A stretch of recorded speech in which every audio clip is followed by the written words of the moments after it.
Bonjour. Tout d'abord, je tiens à formuler mes remerciements pour le CCA, pour l'invitation. Merci de vous être déplacé pour la conférence. Je vais peut-être brièvement me présenter. Donc, je suis professeur à l'Université du Québec en Abitibi. J'ai une trajectoire d'immigrant, comme tout le monde, qui est peut-être aujourd'hui présent, puisque j'ai quitté l'Algérie dans les années 90 pour aller m'installer en France. Et après, j'ai fait mon doctorat à l'Université de Toulouse. Et je suis arrivé au Québec en 2007 pour un post-doctorat à l'Université de Montréal. Et ici, au Canada, j'ai enseigné à l'Université de Montréal en tant que chargé de cours. J'ai enseigné à l'Université de Saint-Boniface, au Manitoba. J'ai enseigné aussi à l'Université de Moncton, au Nouveau-Brunswick, pendant 2 ans, avant de prendre un poste à l'Université du Québec, où je vis en Abitibi, en famille, depuis presque 8 ans. Donc, pour mes projets, en tant qu'immigrant, j'ai vécu l'immigration. Et après, donc, j'ai été porté à aller, quand je suis arrivé en tant qu'immigrant en France, à chercher de l'aide par rapport à mon statut. Mais après, quand j'ai ressenti de la stabilité, je suis allé apporter mon aide, comme certains bénévoles qui le font ici au CCA, pour l'accueil et l'intégration des immigrants. Et en plus de ça, c'est un axe de mes recherches où je m'intéresse à l'intégration et l'adaptation des immigrants au Québec. Donc depuis une année, on a reçu une subvention pour faire une étude sur les pères immigrants au Québec, et en particulier en Abitibi. Donc on a lancé une recherche pour questionner plusieurs pères immigrants qui arrivaient en Abitibi sur les difficultés qu'ils avaient d'adaptation. Donc, juste entre parenthèses, ce qui m'a été dit, c'est que je vais intervenir à peu près pendant 1 heure, comme sur mode de conférence, pour vous exposer un petit peu la recherche. Après, on prendra une pause de 15 minutes. Après, on essaiera de se présenter et vous aurez le droit à la parole et à poser des questions. Il y aura plus d'interaction dans la deuxième partie donc, de cette rencontre. Donc, comme je vous le disais, c'est les difficultés de l'adaptation des pères. Pourquoi ce sujet?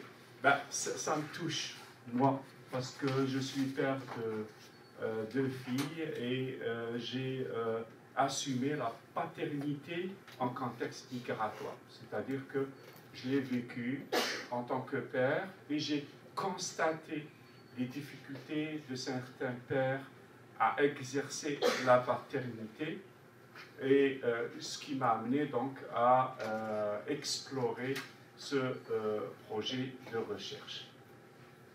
Donc le projet de recherche repose sur une problématique, des questions de recherche. On a exploré la théorie. Qu'est-ce que la théorie propose par rapport au problème des pères immigrants? On a une méthodologie typiquement qualitative. Ça veut dire qu'on a interrogé des papas qui arrivaient en Abitibi. C'était un entretien qui durait à peu près 1 heure, 1 heure 30. Et nous avons donc les principaux résultats et les conclusions de cette petite recherche avec des perspectives, parce que je vais vous parler aussi des perspectives qu'on a pour les prochaines années par rapport à ces recherches. Alors, pour ce qui est donc l'intégration, qu'est-ce qui se passe donc pour les pères immigrants? C'est que le processus migratoire, il y a pour les pères 2 difficultés qu'ils rencontrent parce qu'ils sont en processus migratoire, donc ils changent de pays, ils arrivent dans un nouveau pays, une nouvelle culture, et ils vont devoir exercer la paternité de différentes façons qu'ils l'ont exercée dans leur pays d'origine. Et donc, le processus est complexe, il est multidimensionnel, et la réalité que les pères immigrants vivent au sein de la société d'accueil très, très peu connue. Parce que ce qu'on a constaté quand on a fait une étude sur la littérature, il y a beaucoup d'études sur les mamans, les mères immigrantes, énormément d'études, mais très peu sur les pères immigrants. Ben, je peux vous dire qu'au Québec, on a recensé déjà très peu de personnes, de chercheurs qui ont fait des études sur les pères immigrants. Donc, il y a aussi la réalité des intervenants québécois. Nous formons à l'UQAT, et comme dans toutes les universités québécoises, des intervenants. Qu'est-ce que je veux dire par intervenant? Je veux dire psychoéducateur, travailleur social, psychologue. Tous ces intervenants-là, quand je suis arrivé au Québec, j'avais malheureusement constaté qu'il y a une faible formation et connaissance au niveau de l'interculturel, au niveau de l'immigration. Pour vous dire que certains programmes, comme en psychoéducation, travail social, vous avez des fois des cours seulement de 3 crédits qui sont offerts dans le cursus de formation à ces intervenants. D'où le constat qu'on avait constaté que les intervenants, des fois, ne sont pas outillés culturellement d'une formation en interculturel pour intervenir au niveau des pères immigrants. Et les pères immigrants qu'on avait interrogés disaient qu'on n'avait pas des services, on ne recevait pas des services adéquats par rapport aux problèmes qu'on vivait. Donc ça c'est une réalité aussi. Et on connaît très peu la manière d'aborder la paternité en contexte d'immigration. Donc, on ne sait pas comment un père vit sa paternité, comment il l'exerce, quelles sont les difficultés qu'il rencontre, et comment les pères s'outillent ou s'adaptent à des situations très complexes quand ils arrivent en situation d'immigration. Donc, le papa avait un statut assez particulier quand il est en Afrique, pour donner l'exemple de papa africain. Une fois arrivé ici, il y a un autre modèle, il trouve un autre modèle, une autre façon de faire, okay? Et là, il y a donc tout le processus d'adaptation. Il y a des papas qui arrivent à s'adapter, on l'avait vu, mais il y a quand même des papas, il y a des difficultés, et vous le voyez, certaines statistiques, malheureusement, indiquent un taux de divorce et de séparation assez élevé dans les familles immigrantes à leur arrivée au Québec. Et le divorce ou les séparations sont généralement la cause, en quelque sorte, c'est le fait de ne pas pouvoir exercer sa paternité comme il l'avait exercé avant. Et bien sûr, il y a d'autres conflits, d'autres choses qui vont ressortir. Vous allez les voir. On a fait parler les pères immigrants. Vous allez voir qu'ils ont relevé beaucoup de choses dans leur vécu en tant que père immigrant.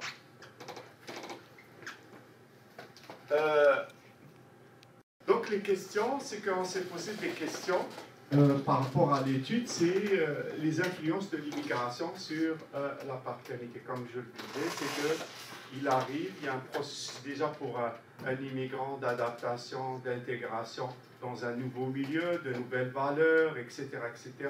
Mais en quelque sorte, aussi, il y a une remise en question par rapport à l'exercice de la paternité. Donc, quelles sont les influences de l'immigration sur les rôles et les engagements paternels? Deuxième question, c'est quelles sont les difficultés d'intégration et d'adaptation des pères immigrants? Bien sûr, la recherche a pour objectif de répondre à ces questions. mais aussi d'outiller les intervenants et aussi les centres d'accueil pour un meilleur accueil, une meilleure intégration, une meilleure adaptation des pères immigrants. Parce que pour les centres d'accueil pour les immigrants, généralement en Abitibi, par exemple, je donne l'exemple de l'Abitibi, j'irai même loin pour des exemples à Montréal, il y a un endroit où il y a comment dirais-je, des services spécifiques pour les pères immigrants, mais d'une manière générale, c'est qu'il y a tout le temps des services offerts à la famille d'une manière générale, mais pas des services spécifiques aux pères. Donc la réponse à ces questions, peut-être que ça permettra premièrement d'outiller certains intervenants par rapport à ce problème-là, faciliter l'intégration des pères et aussi au niveau de ces centres-là, parce que dans les prochaines années, c'est d'implanter des programmes spécifiques à l'accueil et à l'intégration des pères immigrants. Donc, pour la théorie, c'est que les pères immigrants, il y a un accommodement, si vous voulez, entre la culture d'origine et la nouvelle culture quand ils arrivent dans la société d'accueil. Donc, ce qui fait que, par exemple, la question du genre, la question par rapport à la perception des femmes et tout ça, ça joue un rôle au niveau de la paternité, parce que le vécu paternel des immigrants, il y a comme un accommodement à la nouvelle culture, aux nouvelles valeurs de la société d'accueil. Donc, les recherches qu'on avait explorées parlent de deux concepts importants, c'est celui de l'engagement paternel et de l'identité paternelle. Parce que, à mon avis, ça ne veut pas dire que les pères, dans leur culture d'origine, il y a moins d'engagement, mais ce qu'ils disaient, c'est que l'engagement est un engagement du réseau familial. Certains pères africains disaient que dans leur pays d'origine, donc il faut tout un village pour éduquer un enfant. Il y avait l'oncle, il y avait la tante, il y avait etc. Quand il arrive ici, il perd le réseau et ça devient donc un engagement personnel du père vis-à-vis de ses enfants. Il y a aussi l'identité paternelle, c'est-à-dire comment ils conçoivent le père. C'est quoi un père pour eux? Donc ça aussi, arrivé ici au Québec, ils commencent à réfléchir sur leur identité de paternelle. Donc, on avait aussi trouvé que les pères immigrants, comme tous les immigrants, vivent trois phases. La phase 1, c'est la phase pré-migratoire, ça veut dire qu'ils sont dans leur pays, ils préparent l'arrivée au Québec, et donc ils commencent à faire les démarches. La deuxième phase, c'est la phase post-migratoire. La phase migratoire, pardon, celle où ils émigrent, ils passent du pays d'origine vers le nouveau pays. Et la troisième phase, c'est la phase post-migratoire. Ça veut dire que c'est la phase qui arrive où, quand ils sont ici au Québec, avec toutes les difficultés qu'ils vivent à leur arrivée ici. Donc, ce qu'on avait constaté, qu'il y a certains pères qui arrivent ici au Québec, ils préparent l'arrivée de la famille. C'est-à-dire qu'ils viennent en pourvoyeur, ils préparent donc l'emploi, ils préparent la maison, ils préparent donc l'arrivée de la famille, et donc c'est la famille qui arrive. On avait aussi remarqué que les pères réfugiés ne vivent pas la même trajectoire que les pères immigrants. Les pères ou les familles réfugiés vivent des fois des situations plus difficiles, plus catastrophiques par rapport aux pères immigrants. Au stade post-migratoire, plusieurs études mettent l'accent sur la modification des rôles au sein de la famille. Donc, qu'est-ce qui se passe? C'est que quand ils arrivent ici au Québec, les rôles vont changer. Il y a des fois où la mère doit sortir pour aller travailler, et donc ce qui fait que la dynamique familiale, le système familial va changer par rapport à le pays d'origine. Donc, c'est pour ça qu'il y a une complication du processus de l'intégration des hommes immigrants dans la société d'accueil. On avait remarqué que les mécanismes d'exclusion adoptés par les citoyens de la société d'accueil rendent plus complexe l'intégration des pères immigrants. Parce qu'au niveau de la théorie, il y a des années, on disait les migrants, ils arrivent dans la société d'accueil, ils doivent s'intégrer, ils doivent s'adapter, etc. Il y a de nouvelles données théoriques qui parlent du milieu d'accueil. Ça veut dire que maintenant, on est capable de mesurer le milieu d'accueil. Est-ce qu'il intègre le nouveau arrivant, l'immigrant en quelque sorte? Alors, quelles sont en théorie les choses qui rendent difficile l'intégration des pères immigrants? Ben, c'est toutes les formes de discrimination, de racisme, les stéréotypes. Tout ça, c'est des choses qui sont dans la société d'accueil et qui peuvent rendre plus difficile l'intégration. Donc le milieu, plus il est accueillant, plus il prépare l'intégration du père immigrant, plus donc, le père trouve une facilité à s'intégrer au niveau du milieu. Donc chaque père utilise des stratégies d'adaptation en fonction de son système de pensée, en fonction de sa stratégie. Parce que nous, en tant qu'êtres humains, nous avons quelque chose de très important, c'est ce qu'on appelle la résilience. La résilience, c'est un processus d'adaptation qui est différent d'un être humain à un autre être humain. Et c'est la même chose pour les pères immigrants, parce qu'on ne peut pas mettre les pères immigrants dans le même panier pour dire qu'ils s'adaptent de la même façon. Chacun arrive avec sa perception, sa façon de voir, sa façon de s'intégrer, sa façon de voir la société d'accueil. Et donc, on avait remarqué que les pères s'intégraient, s'adaptaient selon leur système de pensée et selon en fonction de ce qu'ils ont vécu, leurs valeurs qu'ils ont vécues dans leur pays d'origine. Les stratégies adaptatives peuvent être psychologiques et adaptatives vers l'extérieur. Donc, ça peut être psychologique parce qu'au niveau des stratégies adaptatives, il y a énormément d'anxiété par rapport au processus d'adaptation. Il y a certains pères immigrants qui peuvent vivre de la dépression, des problèmes psychologiques dans les processus d'adaptation. Et il y a aussi, vers l'extérieur, toutes les stratégies adaptatives pour s'adapter au milieu à l'extérieur avec les années.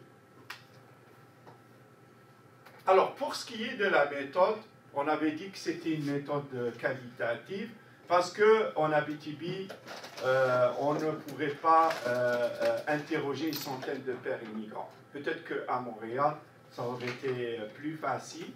Mais nous, par rapport, vous le savez, que 90% des immigrants qui arrivent s'installent dans les milieux urbains, dans les grandes villes, Montréal, Toronto, Ottawa. Nous, on reçoit 2 à 3% d'immigrants en Abitibi. Malgré que vous voyez dans les médias, ils parlent de manque de main-d'œuvre dans les régions, mais on a toujours des difficultés comment dirais-je, à intégrer ou à faire venir des immigrants en région. C'est pour ça que la méthode quantitative, on s'est dit non, on voudrait voir le vécu, on voudrait interroger donc les pères immigrants. Et c'était donc des entrevues, et on a utilisé la technique boule de neige, ça veut dire qu'on a fait circuler un petit peu partout qu'on voulait interroger des pères immigrants. Et la condition, c'est être père immigrant et résider en Abitibi, Témiscamingue, et être arrivé au Canada il y a moins de 5 ans. Pourquoi moins de 5 ans? Parce que les études théoriques montrent que pendant les 3 ou 5 premières années, c'est là où il y a les processus adaptatifs les plus qu'on remarque chez les immigrants. La théorie montre que l'immigrant, quand il arrive, il y a ce qu'on appelle la lune de miel, il est émerveillé par le milieu au début. Donc ensuite, qu'est-ce qui se passe? C'est le choc, ça veut dire que c'est la réalité du travail, de chercher la confrontation avec les ordres, etc., etc.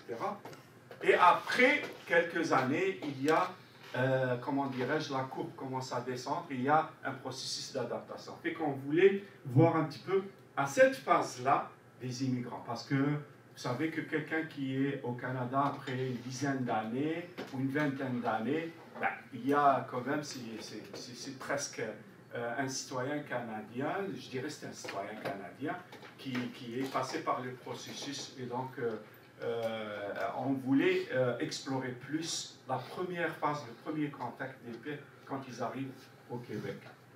Donc c'était une analyse qualitative, on les a interrogés, on a enregistré donc, ça sur des bandes, et ensuite on a fait une analyse méthodologique de l'échantillon. C'est très important que je vous parle de l'échantillon parce qu'il est composé, les 10 pères immigrants qu'on a interrogés, c'est la majorité des pères africains, qui arrivaient de l'Afrique.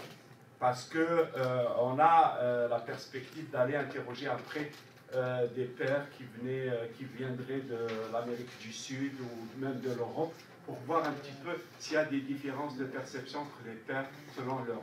Mais en majorité, c'est des pères qui arrivaient, 6 de la République du Congo, 2 du Cameroun et 2 de la Côte d'Ivoire. Donc généralement, c'est des pères qui venaient d'Afrique. La moyenne, c'était 35 ans. Et ils avaient entre deux enfants, âgés entre 7 mois et 5 ans. Ils sont tous en couple, ça veut dire que tous ils vivent en famille ici. Elle est présente au Québec. 4 actuellement travaillent. Tous sont aux études. 2 sont étudiants et 4 autres ne travaillent pas et ne sont pas aux études. Donc vous voyez un petit peu, il y a certains qui travaillent, il y a certains qui sont aux études. Alors les résultats, les influences de l'immigration sur le rôle de l'engagement paternel. Division des tâches plus équitable et selon la disponibilité de chacun plutôt que selon le genre. C'est ça, c'est qu'en Afrique, il disait que les tâches étaient réparties selon les genres. Ça veut dire que la mère est à la maison, elle s'occupe de l'éducation des enfants, le papa était à l'extérieur pour travailler. Arrivé au Québec, il disait que ça ne pouvait pas fonctionner parce qu'ils avaient perdu le réseau qu'ils avaient en Afrique. Et donc, là, il y a une meilleure division des tâches et plus de disponibilité du père à la maison. Implication des pères auprès de leurs enfants. Donc, il y a plus d'implication du papa vis-à-vis de ses enfants. Il est plus présent, il disait, par exemple, pour faire les devoirs le soir avec l'enfant, pour faire sortir l'enfant, pour avoir des activités avec l'enfant. Il disait qu'ils avaient plus d'activités que quand ils étaient en Afrique. Éducation des enfants reposant sur des aspects qui proviennent de leur culture et de la culture québécoise. Les pères disaient qu'ils ne voulaient pas perdre leurs coutumes, leur culture d'origine. Donc ils maintenaient des coutumes qu'ils avaient en Afrique, mais qu'ils étaient ouverts aussi à des coutumes, à des choses qu'ils faisaient avec leurs enfants ici au Québec. Et ils disaient que dans leur famille, il y avait un mélange de cultures, de coutumes québécois et africains au niveau de l'éducation des enfants. Alors certains, sur les croyances des progénitures, on leur avait posé la question, est-ce que vous tenez que vos enfants aient la même religion que vous, les mêmes croyances que vous? Et là, certains pères disaient qu'ils voulaient laisser la liberté à leurs enfants au niveau des croyances. Donc, ils disaient que c'est à l'enfant, une fois qu'il serait adolescent, majeur de choisir sa croyance, sa religion. Mais il y a d'autres parents qui disaient que c'est très très important d'inculquer des croyances religieuses et les valeurs qui découlent de leur pays d'origine. Donc ils tenaient à ce que, ils disaient qu'ils seraient contents si leurs enfants adoptaient leurs croyances une fois qu'ils seraient adultes ou après. Au niveau de certaines stratégies disciplinaires, c'est que on leur a posé la question, est-ce que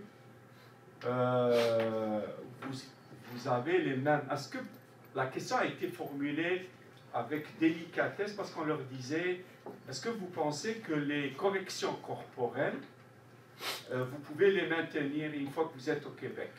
Ça veut dire que tout ce qui est correction disciplinaire. Alors, certains disaient qu'ils renoncent aux interventions, donc tout ce qui est punition de nature physique, parce qu'ils disaient qu'ils avaient réfléchi sur ça et qu'ils pouvaient donc punir leurs enfants d'une autre façon. Donc, et pour eux, ils pouvaient prioriser l'encouragement, la communication plutôt que les punitions physiques. Mais beaucoup de pères ont révélé qu'ils ont été élevés par leurs parents avec des punitions de type de nature physique et que pour eux, ils ne voyaient pas de mal à de temps en temps corriger leurs enfants. Donc il y avait quand même un avis un petit peu divisé entre les parents par rapport à ce point-là. Alors, quels sont les facteurs favorables pour l'adaptation des pères immigrants? Et quels sont les facteurs nuisibles à l'adaptation des pères immigrants au Québec? Alors, les facteurs nuisibles qui ont été nommés, c'est le délai d'accès à l'assurance maladie, aux allocations familiales. Certains pères disaient qu'il fallait du temps arriver donc, pour l'accès à l'assurance maladie et que si l'enfant tombait malade ou si un membre de famille tombait malade, il risquait de payer les médecins qui trouvaient que c'était très cher. Donc, tout ce qui est assurance maladie et les allocations donc, familiales. Ce qu'ils trouvaient aussi très difficile, c'est la conciliation études, travail et famille. Parce que quand ils arrivent au Québec, on leur demande de reprendre des cours. Ces cours-là, il faut les payer. Et ensuite, il faut travailler et faire des études en même temps. Et en même temps, il faut être engagé, présent auprès des enfants et au niveau de la famille. Ça, c'est quand même très difficile au niveau de la conciliation. Il y a certains pères qui disaient qu'ils faisaient deux travails. Il avait des cours, donc il rentrait le soir, et le soir, donc les enfants étaient endormis. C'était vraiment difficile, c'était une phase assez difficile pour lui. La recherche d'emploi, beaucoup de pères disent qu'ils ne sont pas outillés pour aller chercher de l'emploi. Ça veut dire qu'ils ne sont pas encore assez formés pour faire des CV, pour faire des entretiens d'embauche et tout ça, et qui trouvaient un petit peu difficile parce que certains ont tenté de faire des demandes et à gauche et à droite, ils ont eu beaucoup de refus. Donc, ce qui fait que la recherche d'emploi reste difficile. Certaines lois du Code civil limitent la liberté d'action du parent. Alors, et ils arrivent au Québec, ils disaient qu'ils trouvaient un petit peu étrange certaines lois. Comment ne pas avoir un pouvoir sur mon enfant que j'ai élevé, que j'aime beaucoup, après 14 ans, par exemple. Ça, c'est que...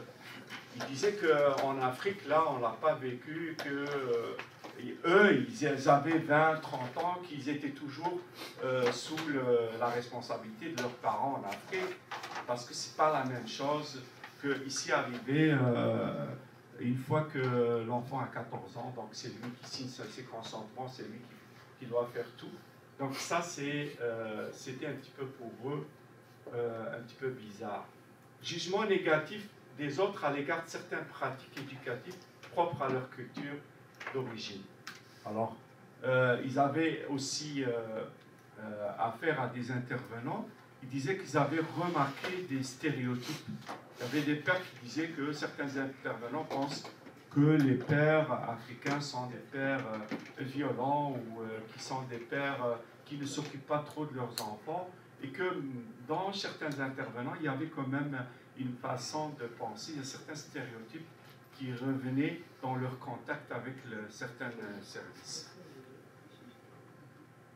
Facteur favorable, positif, c'est le rapprochement du père de son enfant. Il disait que ben, moi, je suis plus proche de mon enfant une fois que je suis arrivé au Québec. Parce que je me suis rendu compte qu'il n'y a plus mon oncle, il n'y a plus mon frère, il n'y a plus ma soeur qui est là pour m'aider, pour m'occuper de mes enfants. Donc, je dois faire tout. Donc là, ils disent que vraiment, il y a un rapprochement du père de son enfant et un changement au niveau de la structure familiale. La structure, la dynamique familiale qu'il y avait en Afrique n'est plus la même, le fonctionnement n'est plus le même une fois arrivé au Québec. Les services offerts par le système de santé qu'ils ne trouvent pas en Afrique, le fait qu'il y a des intervenants, quand ils font une demande, ils sont reçus par des psychologues, psychoéducateurs, des travailleurs sociaux, des médecins. Tout ça, c'est des services qu'ils apprécient et qui disent qu'ils ne trouvent pas dans leur pays d'origine.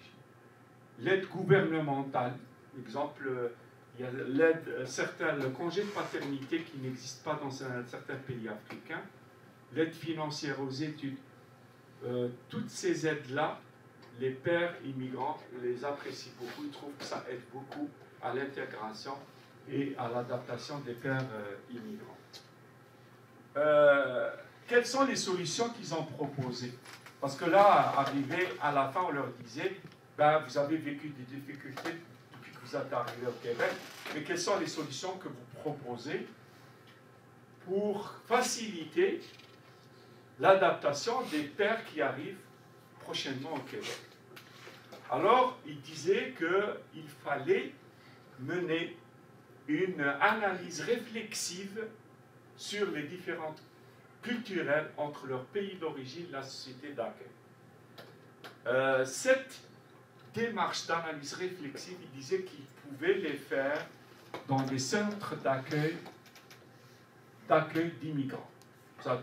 Donc, ce qu'ils disent, c'est qu'ils ont découvert qu'il y a des pratiques culturelles qu'ils avaient dans leur pays d'origine, auxquelles ils pouvaient renoncer, ils pouvaient réfléchir. C'était des pratiques renforcées par la société, donc c'était comme une contrainte, mais qu'ils pouvaient se libérer par rapport à ça. Il faut arriver pour changer et réfléchir. Donc, avoir des lieux dans des centres d'accueil pour immigrants pour réfléchir sur les différences culturelles et sur l'exercice de la paternité. Organiser des groupes de discussion où chacun aurait à s'exprimer sur ses difficultés par rapport à la façon d'éduquer ses enfants. Ils ont dit que peut-être que si on aurait pu rencontrer des pères québécois, on aurait échangé avec des pères québécois dans des lieux, ça pourrait nous aider. Ou échanger avec des pères immigrants qui sont au Québec depuis une vingtaine d'années, par exemple. Ça veut dire qu'ils sont là depuis assez longtemps, donc ils ont de l'expérience. Ils disaient qu'on aimerait bien échanger avec des pères québécois pour voir un petit peu eux, parce qu'on arrive, on ne connaît rien, on ne sait pas, et puis on aimerait bien ce contact avec le papa québécois pour échanger, ou avec un papa d'immigrant, mais qui a vécu toutes ces phases qu'on va vivre, et qui a beaucoup d'expérience, qui est là depuis une vingtaine d'années au Québec. Les différents acteurs intervenants devraient s'adresser autant au père qu'à la mère lorsqu'il est question. Et certains pères disent qu'on arrive dans les services s'adressent à la mère en premier lieu. Et ils disaient que des fois que même il y a certains intervenants qui ont demandé à rencontrer la mère et que le père restait à l'écart par rapport à ça et qu'il voulait que les intervenants les associent parce que c'est leurs enfants, c'est leur famille et que donc l'intervention soit auprès de la mère mais aussi auprès du père. L'immigration entraîne donc ce qu'on a conclu. Quand même, il y a des choses très favorables parce que ça permet de réfléchir sur la paternité. Elle entraîne une répartition de tâches entre la mère et le père plus équitable. C'est-à-dire que les papas arrivent, ils sont capables de réfléchir sur leur paternité. Ils sont capables de changer au niveau de l'identité, de l'engagement, au niveau de la dynamique familiale.